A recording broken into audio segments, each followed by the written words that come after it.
Hi guys, Paul from PABrewNews. Gonna do one of the beers that I picked up Saturday on the Easter, the 4th of April beer run. This is, let's take this off, $7.50 for this one. I don't know the quality of the beer, but for a nice big English ale, I don't think that's pretty bad. I don't think that's too bad. This is actually Nightmare, a Yorkshire Porter from Nick Stanford's. What is that? Hambleton Ales. So I don't know if they're from, I'm assuming they're from Yorkshire. Yep, from Yorkshire, England. So shout out to Rob and Stuart and Andrew. So anyway, Legend of the White Horse, Mirror, Horse, Nightmare, Horse of the Night, Nightmare, the Stag, the whole deal. Anyway, Nightmare, Yorkshire Porter, Legend of the White Horse, 5% alcohol by volume.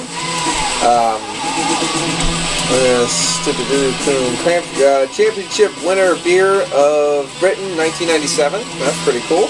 I don't know how long this brewery's been around. A lot of small writing, but I just don't have the time for it, if you know what I mean. Plain silver cap. Didn't explode. Perfect. Fuller's Smith & Turner Griffin Brewery glass. I know this is London and that's Yorkshire. Hopefully no bad blood's going on. Hopefully nothing bad's going on in this glass. Full English pint. There you go. There you go. So there we go. Here it is, by the way, if you didn't see it. Alright, up to the light. Nice ruby mahogany hues coming through there, a bit of copper. Soft carbonation. Yep, soft carbonation, fluffy, creamy head on this one, off-white. This is basically quintessential as far as I'm concerned, exactly what I wanted to see. Nice ruby hues still coming through the bottom of the glass. Let's get some aromas. Oh, that's really nice. Soft, a little bit of soft dark fruits, little raisins. A little bit of that roasty, toasty note, a little brown bread coming up. Yeah, just a little bit of a, I don't know what they call that, more just a, I guess a little more like a fruitcake nose. I mean, there's a little breadiness, a little just soft raisins, and a little bit of sweet caramels in there. Blending all together though, and just coming up in one big shot to the nostril. So nice. Let's get into it. Cheers.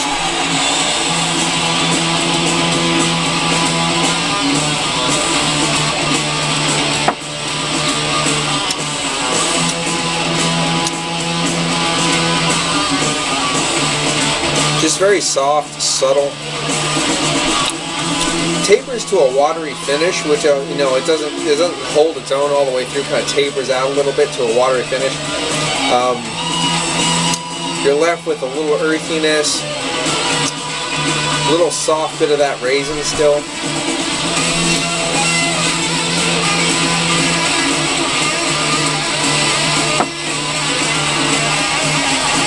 Pulling more of that brown bread, a little soft roast in there. Of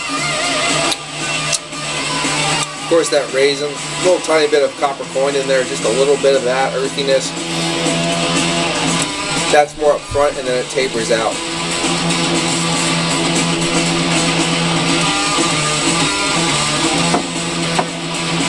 This is a little bit lighter than I actually thought. Since it tapers out to that watery finish, I was hoping it would be more of a medium body, straight through all the way to the finish, leaving just a soft bit of residual earthiness and roasted notes, those kind of notes. It kind of just tapers off at the end. Let's see what this says. Of course, it won the champion winner beer of 1997, a smooth, massively flavored, creamy drink. Best served on the warm side, allowing full appreciation of the roasted barley, rearing out of the 4-malt brew.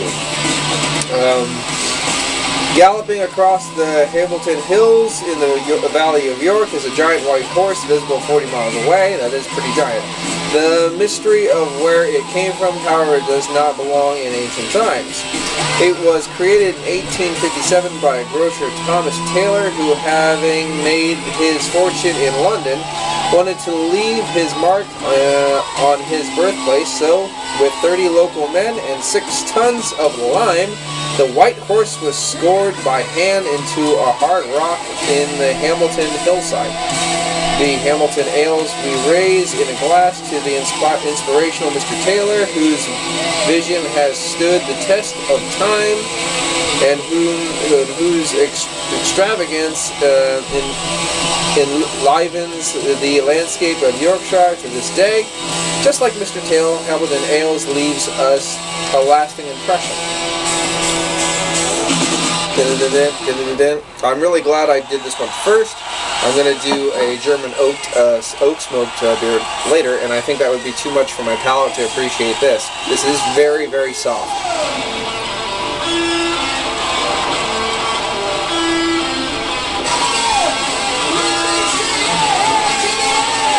Yep. It's very soft, very subtle. Just subtle notes of that raisins, those dark fruits, a little subtle bit of earthiness, subtle bit of everything's subtle, everything's low key. So as far as just a drinking ale is concerned, because this is definitely one you just chug down, get another one, chug down, get another one, chug down. It's really not too flavorful. It's not too. It's something you can't really talk about too much. It's kind of on the boring side. I mean, if you want a blatant just way to say it, it's kind of boring. So because of that, I'll probably give it like a 6.5. I'm not really impressed by it. And I've had subtle, nuancey beers before that I really enjoyed, but this one, because of that tapering effect at the end, really leaves you a watery mouthfeel and a watery overall flavor. So I'm going to give this one a 6.5. It's not bad. But if I found it for a really great price for a whole case of it, I'd get it just, I'd have something to sip on and enjoy. But Hambleton Ales, the Nightmare, I'm probably going to give it a 6.5. It's better than just, boring average. It's just better than average, but at the same time, it's just nothing special. Not hating on English beers, though, because I love them. Burp's very nice, though. The burp is very nice. Cheers.